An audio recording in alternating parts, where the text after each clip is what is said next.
Vasudeva.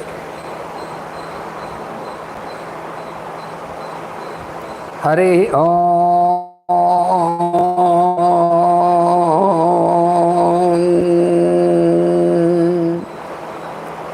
Syam no mitrasyam varunaha syam no bhavatvaryama syam na indro bruhaspatihi syam no vishnururukramaha namo brahmane namaste vayo tvameva pratyaksham brahmasi tvameva pratyaksham brahma vadishyami ratam vadishyami satyam vadishyami tanmamavatu tadvaktaramavatu avatu mam avatu vaktaram. Om Shanti Shanti Shanti. Pratyapāschātya deshanam samanvaya vidhayakam Shantam Saumya Gunapetam Krishnam Vande Jagadgurum. So, welcome to all our brothers and sisters. I am very happy once again to be with you this evening. So, as decided by our brotherhood, we are going to have a study of the Yoga Sutras of Patanjali, which is a very wide subject and which was very much explained by our master E.K. in India as well as in all our Western groups in Western countries. And also during my visit to our centers in Geneva, in Switzerland and other countries, and also in Russia and Ukraine, we have touched this subject from time to time. And now we will make a start of this subject, and every week we will make the study of this subject as a continuation so that we can go deeper into the study of this subject. So, when we speak of the evolution of the beings,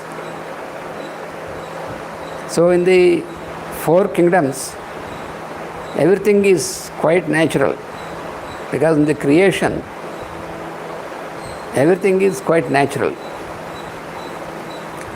because everything is according to the divine plan. And according to that, we have the four kingdoms: the mineral kingdom, the plant kingdom, animal kingdom, and the human kingdom. So it goes according to the divine plan, and because everything is governed by the laws of nature, and everything is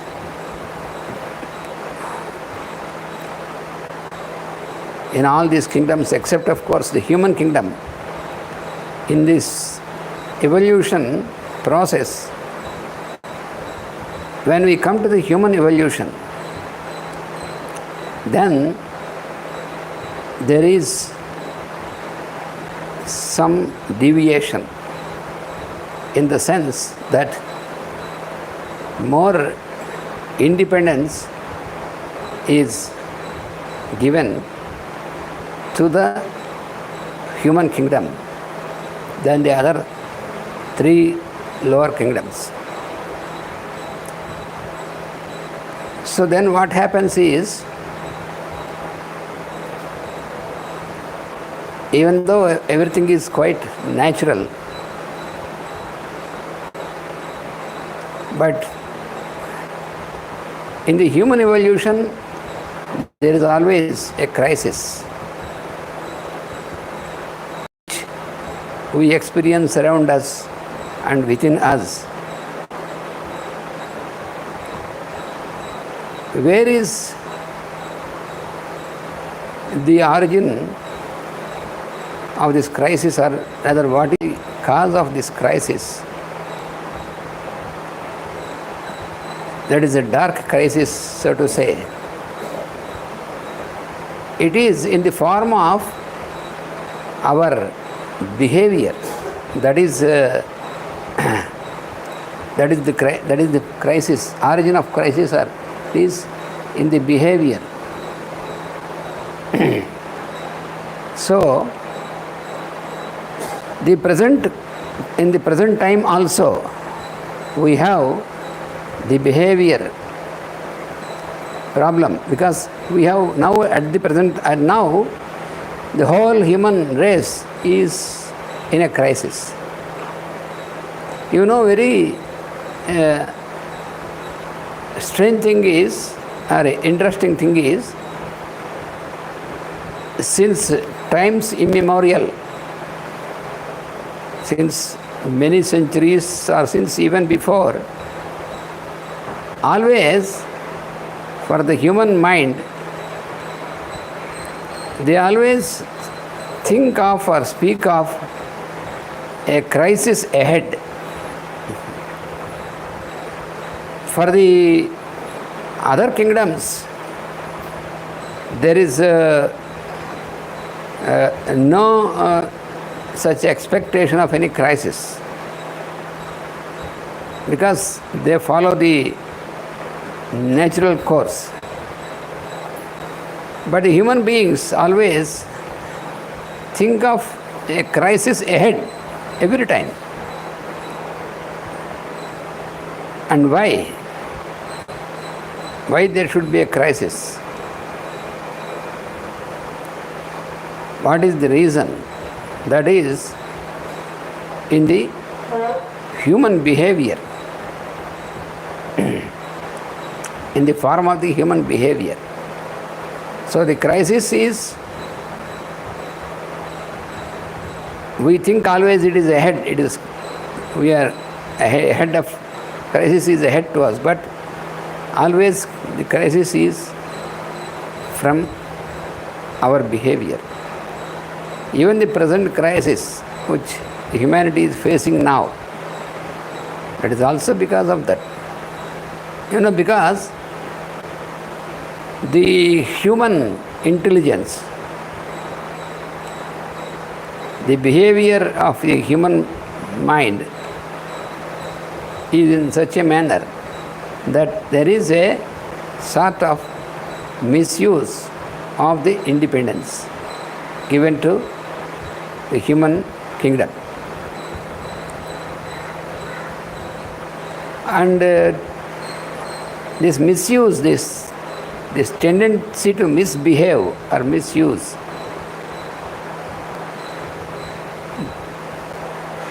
where is the origin of this and how can we get out of this? Because now you see, for example, we have now the very terrifying disease, corona, COVID-19. So, when you consider the virus of this corona, how tiny it is when compared to the human structure, a human being. This was the result of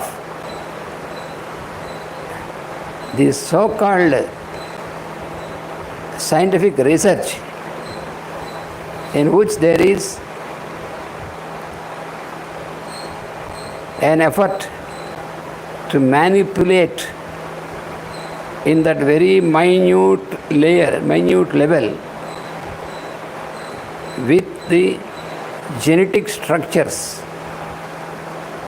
So, with the human intelligence, we made manipulations of the genetic structures, and in this work, one such manipulation was done with certain virus, and this has led to the outcome of the present most treacherous virus, which became really a dread to the human race. The whole human race is fighting a war much more dangerous than the past wars. Without any weapon, this war is going on. When you consider the mass of this tiny virus, corona, if the whole mass of this corona put together, because now about 5 million people in the world are affected. More than 5 million are affected. And when you take up all the mass of this virus from all the 5 million people, if you put together, it comes to a maximum of 2 grams, not even 2 grams. You see, so this virus, which is maximum of 2 grams of mass, is causing so much of damage to more than 500,000 of human beings. And the human beings now are helpless now. It is proved that they are helpless. They are very much afraid. They don't find any real solution how to stop it or how to get over it, all these things. Why all this? So this is itself is a crisis. So where is the origin of this crisis? The origin is definitely from the behavior of the human mind. We have to accept this. When you trace this back, definitely the origin is the human mind, how the human mind behaves.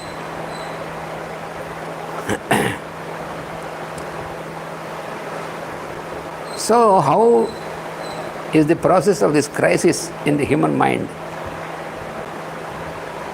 When there is the origin of individual mind, it inaugurates individual activity.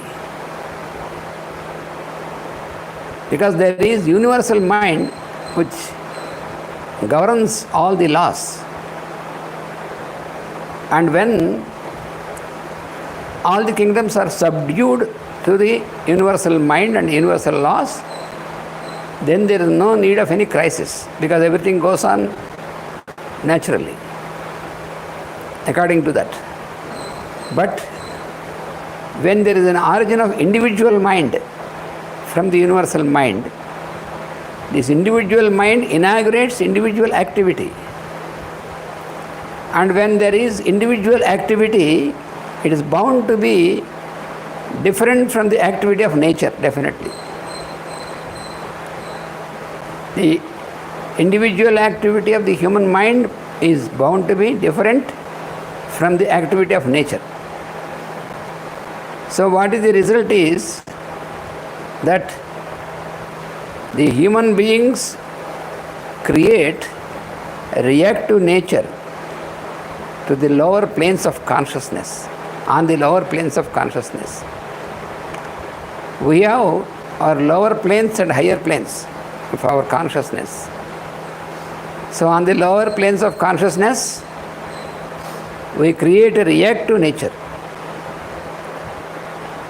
Then what happens is, it becomes very inevitable duty for us, for the human beings, once again to neutralize this reactive nature. Otherwise, we make our existence itself impossible. Because when the reactive nature continues and increases, then it proves that our existence on the planet itself makes impossible, is made impossible. So, what we have to do is, invariably, we have to neutralize this reactive nature. And then we have to sublimate it into the active nature of human existence.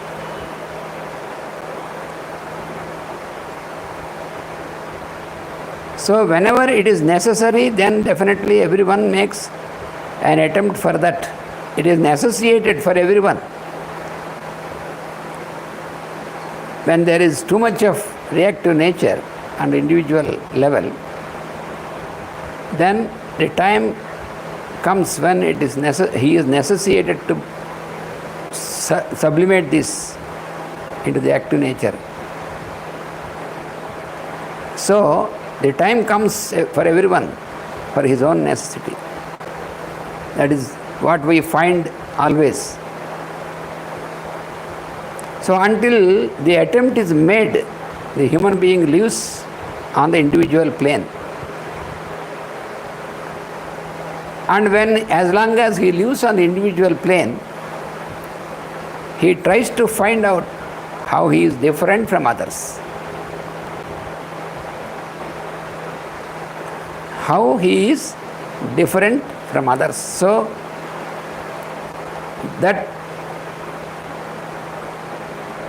creates a differentiation, and that creates a type of attitude which is against the group activity or group living. So,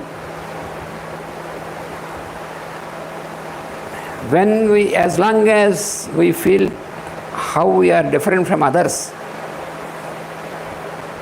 then we cannot find real solution for the crisis. So therefore, when once the attempt is made to overcome this, then we feel the necessity of the practice of yoga. We have to practice yoga. So, it is to be made until we get the right path. And there is only one path for everyone. Because since the truth is only one, there cannot be two truths. In the same manner, the right path is always only one. Just like how a circle cannot have two centers. The same manner, the path is always one path for everybody. And this path is known by different names, by people living in different places. So, by whatever name it is called, but it is the real path. That is the path of yoga. So, how to understand, how to realize, and how to follow this path? Where is the guidance for this? Where is the proper guidance for this? When we have a search for this guidance, for the practice of yoga in the right path, we have two books in that direction, and one is the Yoga Sutras of Patanjali and other is Bhagavad Gita.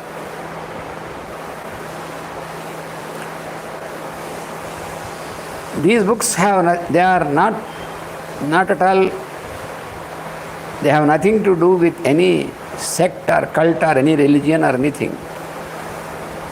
They are universal. They give us the universal truth and universal procedure, mostly.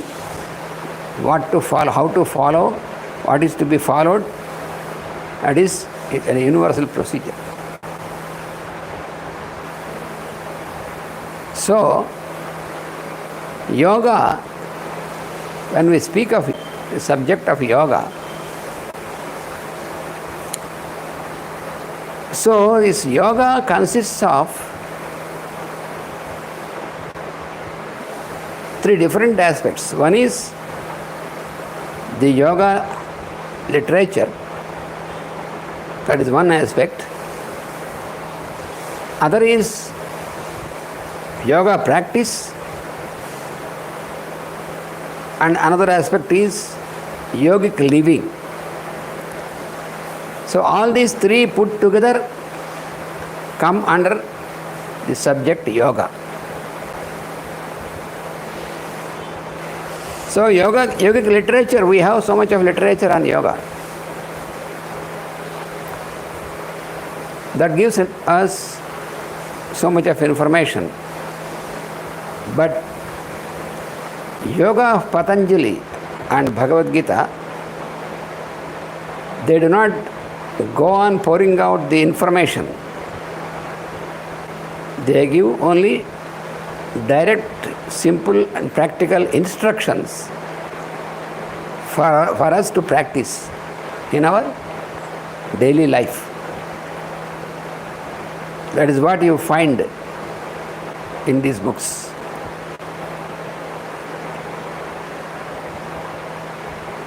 So the Yoga Sutras of Patanjali is in the form of aphorisms.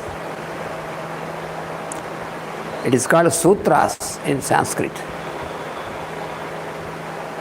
Sutra means in Sanskrit a thread. You know the thread. Sutra means the thread.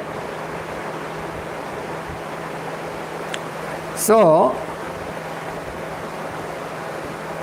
the subject of yoga or the instructions of yoga are given in the form of sutras or aphorisms.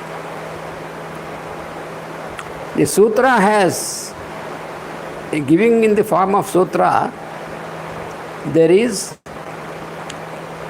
certain specific procedure. A sutra has some certain qualities. So there are many types of sutras, Yoga Sutras, Brahma Sutras, so like that, Dharma Sutras, Bhakti Sutras, like that. So in the sutra you find it precise, precision. A sutra is not very extensive, but it is precise. But at the same time, crystal clear. And it should be able to give the import directly what is to be given.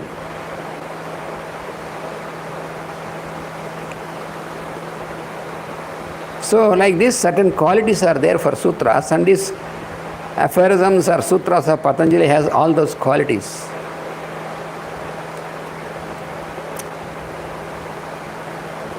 And these sutras, Patanjali, how Patanjali has given, they are not as in the form of any discourse. Many people wrongly understand that Yoga Sutras of Patanjali means a discourse on the subject of yoga. But this is not at all a discourse. Very clearly in the very first aphorism itself, Patanjali says, Atha Yoga Anusasanam. Atha means now. Yoga Anusasanam. Anusasanam means not a discourse. Anusasanam means instruction, practical instruction. So, it speaks of Anusasana. Anusasana means instruction on the practical level,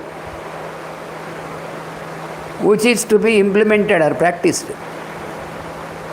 There is nothing very much as an explanation, but practice. You have to practice this.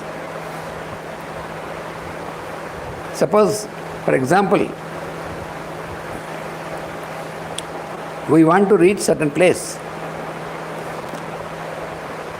So if you ask somebody, what he has to give you is the route plan immediately which should be followed to reach that place.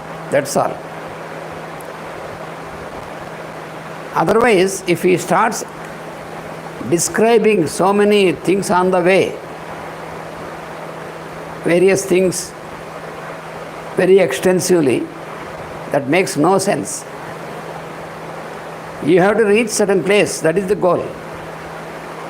So if you ask somebody, he has to give you the shortest and perfect route. He has to give how you can reach that place. That is the only thing. So he did not give you a description of all what is there on the way and all these things. In the same manner, this is an instruction given by Patanjali. That is what he says. Here is the instruction for practicing yoga. Atha yoga anusasanam.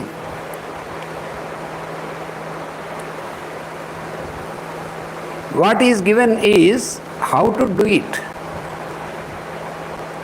How to do it, and not what happens when you do it. These two are different. How to do it is the procedure to follow. What happens when you do it is secondary. So therefore, in this text of Yoga Sutras of Patanjali, and also in the text of Bhagavad Gita, you will never find any sort of explanation or description like concepts like Kundalini or chakras or all these things. Most of the students of yoga, they expect, when they start reading the text of yoga, they expect much explanation about Kundalini, chakras and all these things, with all the technical terms and all these explanations. But such type of books are there, many books, thousands of books are there, where they give description of all these things, explanation, all these things. But in these two books, you don't find any of such descriptions or names of these things, but directly what you have to do, the most practical. So, direct and simple what you have to do.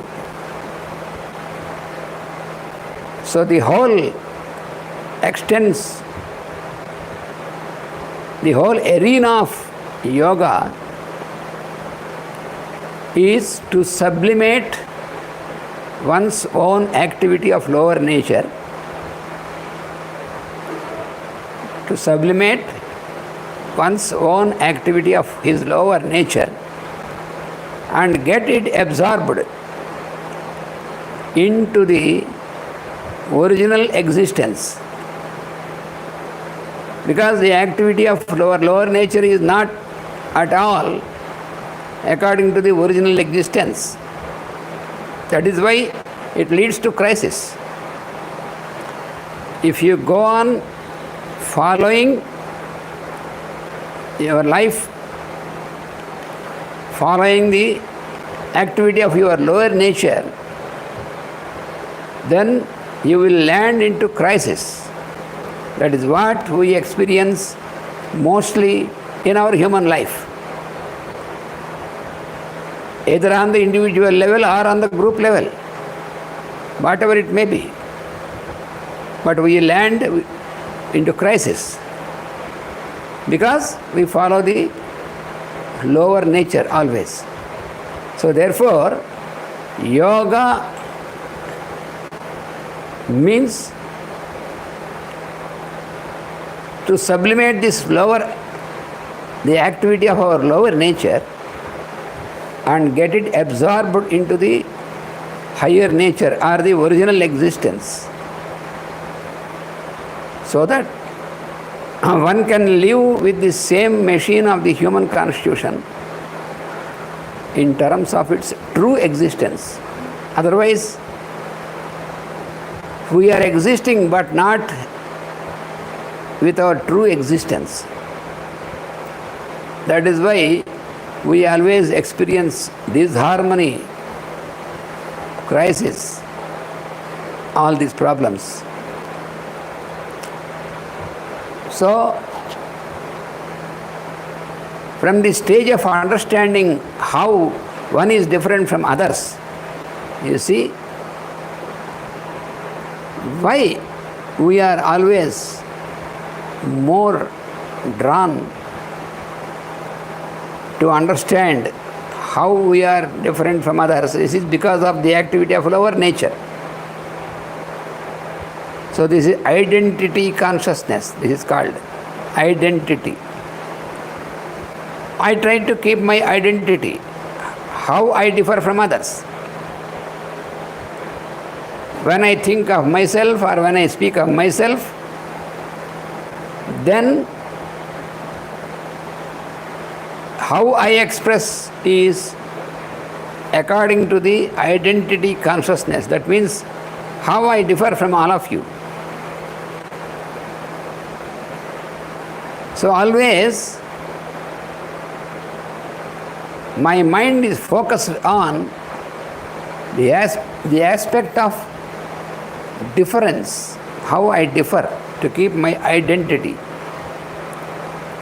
So from that stage of understanding how one is different from others, the student of yoga begins to understand how he is one with the others.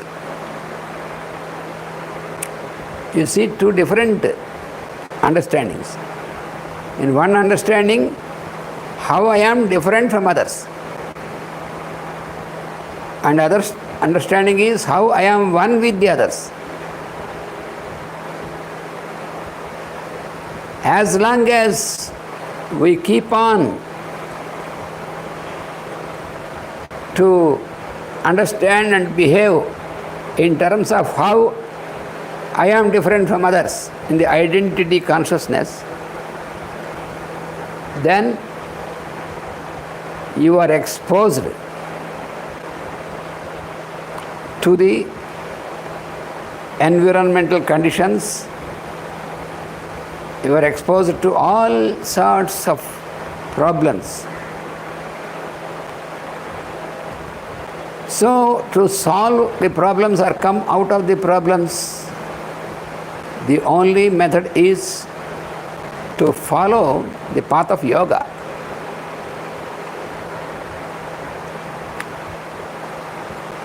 And following the path of yoga means we have to understand how we are one with the others. This is the first step. What is common with others? What is the difference from others? It is of lower nature. What is common with others? How I am one with all of you. So this omnipresence, it is called. That is the one self.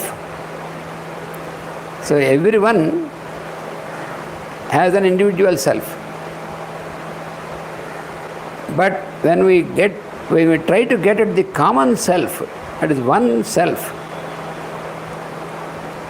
We have so many bodies, so many entities, but the one self in all. So it is the day when one begins to awaken towards this, such a fact. It is an awakening. Till that time, always we try to find how I am different from others. But now, through the attempt of yoga practice, we get into awakening how we can find the oneness with others. So,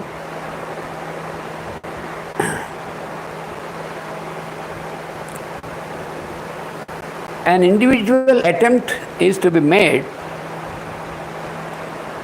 in the beginning.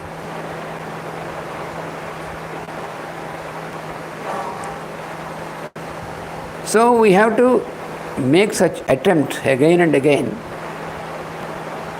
Then, when the time of maturity comes, everyone finds himself drawn towards the same attempt. It is the same attempt because it is the same path. Everyone is led to the same path to lift up our own lower self. Ourself we have to lift up from our lower self and establish the light of the higher self. We have the lower self and we have the higher self, every individual. We have to know this, which is lower nature and the higher nature. So this lower nature keeps us bound to the identity consciousness, to find how we differ, how we are different from others. From this, because this is like a bondage, this is like a conditioning. From this, we have to make an attempt to lift ourselves to come out of this conditioning and bondage. Because our true self, our true existence is as the higher self. We have this wonderful privilege, but we are habituated to stick on to our lower nature, our lower self. So when we make an attempt, we try to lift ourselves up from this lower nature, then we need the science of yoga to conduct the discipline of yoga practice.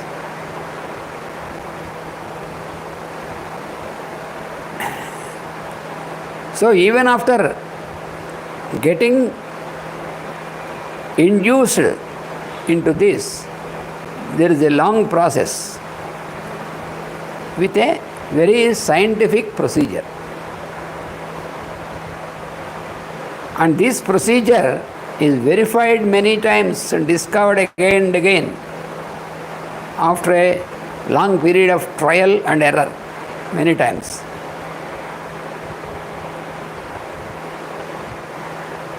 So,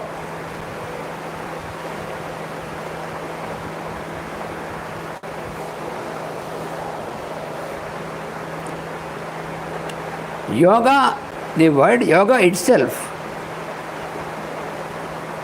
very significant. Yoga is a synthesis. Let us take the example of a flower. When you find the parts of the flower, in the flower we see a beautiful flower. There it has many parts which are existing together. So there, all the parts are naturally arranged in such a manner that all these various parts make us experience the flower as a one unit, synthetic unit. See, when you see a rose flower or a lotus flower, it has many parts, it has many petals, it has a stalk underneath, and it has certain protective parts called sepals, and it has many petals arranged in a wonderful manner in a pattern, and in the middle it has its center and its stamens with wonderful colors, with fragrance and all these things. So when you have this flower with you, you will experience the flower as a synthetic unit, and you will, unless you particularly want to observe, your mind is completely absorbed into the oneness of the flower. Nobody, when holds a flower and such a wonderful flower in the hand, nobody feels that he has many parts put together as a flower. See? But suppose I separate all these parts, all the petals and all these parts, when I separate them, and again I just put them together using a thread or something else, is it the same experience you get when you have the flower as it is in your hand, and these other things which you have arranged, put them together to appear like a flower? See? So, in the natural flower, all these various parts exist as one unit. That is synthesis. But when you separate them, all of them, to analyze, and then if you want to put all of them, arrange them in a cluster, then it is not a synthesis. So it is not a synthetic unit anymore. Another example I can tell you, there are so many examples you can to know this more clearly. Another example is when you find a building is being constructed, there are many bricks which are brought from some place for the construction of the building. When they want to build a pillar for the construction of the building, So there are many bricks. And all the bricks are dumped together. Can you call them, when all the bricks are dumped together, they are together. That's true, that is true. But can you call it as a pillar or a wall? No, never. They are different from each other. Each brick is different from other brick, even though they are together. It is true that they are together, but each brick is different from the other brick. They are not united. But when once the mason arranges them into a structure, a pillar or a wall, all these bricks are arranged to make one unit, then you will call it a pillar or a wall. Then you can no more find these bricks different from each other, because they are arranged according to a plan in a synthetic manner to make one unit. So that is how we have to understand that we have to lift ourselves up from the activity of lower nature into the higher nature or higher self, to feel the oneness, not to feel, to experience the oneness. So during the preliminary emotional phase of the individual activity, causes many attempts to lift, attempts on different fields, political or social, sociological, religious, and all these. In every attempt, the problem is that the practitioner tries to keep the identity of his activity different from that of the others. Every individual tries to keep the identity of his individual activity different from the activity of others in all these fields. Then what happens? There will be always a tension, aristocracy, and a failure many times. So every time there is an attempt, let us come together, let us work together. All this, it is okay, that is only an attempt. Suppose a person has inaugurated a new political party, then he invites many people to join this party. And yes, we are all united, we are all one, but not really they are united. Because they try to establish how they are to be identified different from others. Then how is it possible? Even within that party, once again, also, every individual wants to make his own individual existence, his own identity different from others. So it is only an attempt, but it is a failure, and all these faults. So in this activity always there is a tension, an aristocracy, and a failure. And then once again he tries to find out any new procedure which can lead us to this goal. So in this attempt, even in the so-called spiritual field also, we find from time to time a new meditation, a new mantra, a new procedure, study of new scripture, and conversion from one to the other. All these things come again into existence. We want to make a progress, but again we are under the influence of our lower nature only.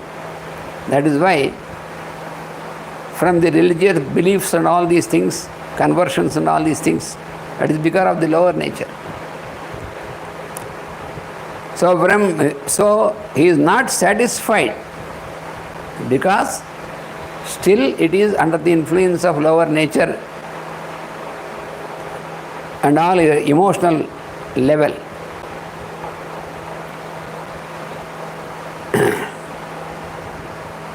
So there are many master locks from the same key. So lack of fitness makes everything a deadlock. So every step gives some development, but the development is on the individual plane. It is not permitted to expand beyond the individual or personal layer of consciousness. So that is why there is a limitation. So ultimately we have to step into the yogic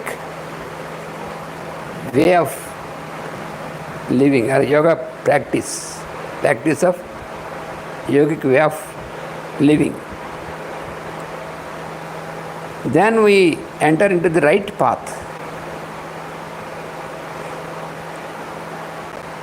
So this, what is important is a practical training. It should be very practical and applicable in the daily life. That is why Patanjali said, Atha Yoganusasam, the first aphorism he said, now there is instruction for yoga practice. It is directly instruction for application. For example, when a person is hungry, what you have to do? You have to serve food in a plate before the person. But suppose when you start to give a discourse on how to prepare the wonderful food, the very tasty food, what is the procedure, and what are the advantages and disadvantages of these types of foods and all these things. So for 1 hour you have given a discourse about how to prepare the food and about the food and all these things. You see, in the internet, the whole 24 hours in the internet, there are many people who explain how to prepare this, prepare that. Suppose you are hungry, if you sit before this internet and look into these discourses, how to prepare this food, can you feel satisfied of your hunger? In the same manner,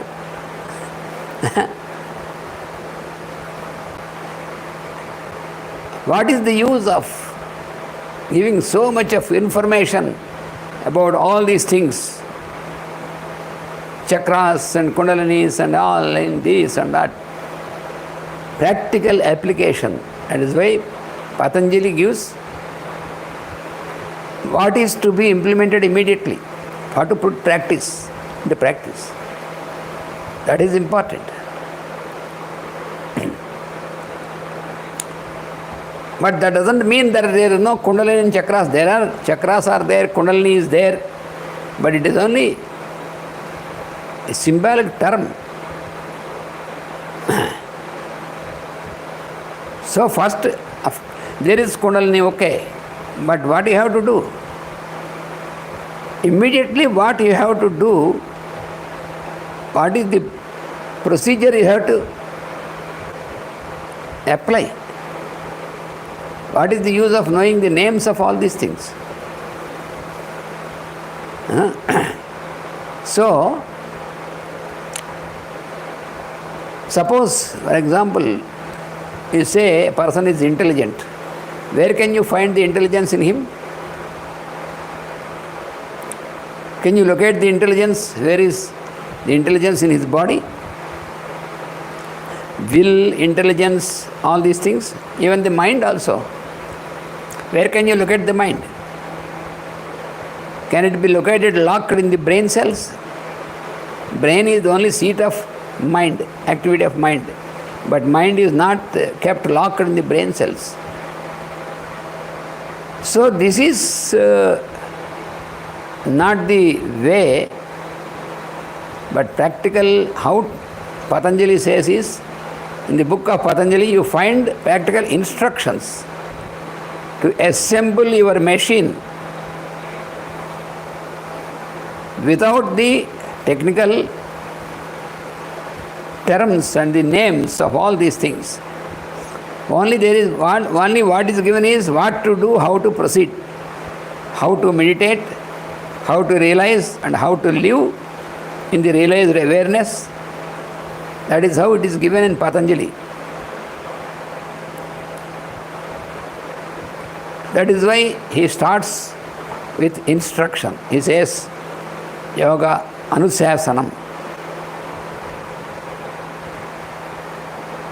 So the conscious contact with the soul is the main aim of the process given in the Patanjali Yoga Sutras.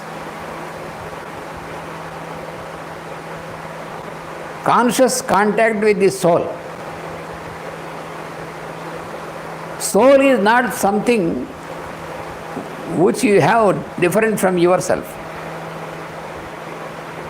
You see, for example, if I say, I have my body, I have my senses, I have my mind, I have my intelligence, it is correct, yes. But if I say I have a soul, it is wrong. I have to say that I am the soul, not I have the soul.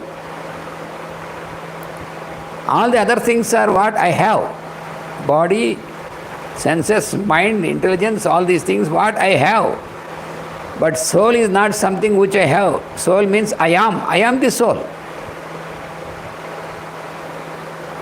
So, there should be a conscious contact with the soul. That is the main aim of the process given in the Yoga Sutras of Patanjali. A conscious contact with the soul. Otherwise, we speak of the soul as if it is some different entity, always. So how? And also it is explained about the necessity to take a decision.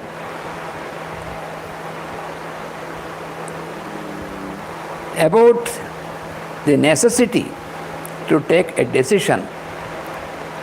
So some people think, they say that everything is predestined since everything is natural. If everything is predestined, then why should you make an attempt? If everything is predestined, there is no need of making any attempt. Just eat and sleep because everything is predestined. So, it is not like that. So, it is what is called fatalism. If somebody thinks that everything is predestined, that means it is fatalism. So, yoga is not fatalism.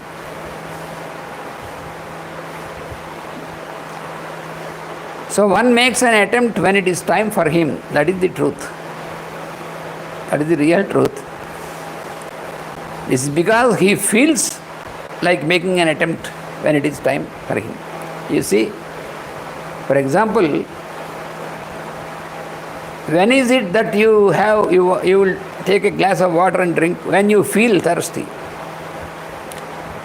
Until you feel thirsty, you will not take a glass of water to drink. It is quite common sense. So in the same manner, you will feel the necessity for you to make a conscious contact with your soul. When you feel it, then you will start the attempt. That is the truth. That is not a fatalism. So that is how Patanjali starts this book of his aphorisms. telling that these are the instructions. Atha yoga anusasanam. These are the instructions I am giving.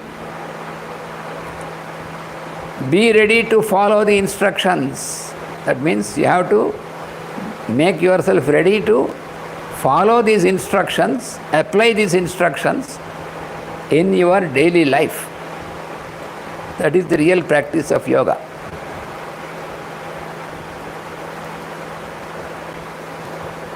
So, what is the meaning of the real meaning of the word yoga is given by him in the next aphorism, which we are going to study next week. So, with this little introduction, let us go further into the study of the Yoga Sutras of Patanjali. So, thank you very much. We will meet next week at the same time. Vasudeva.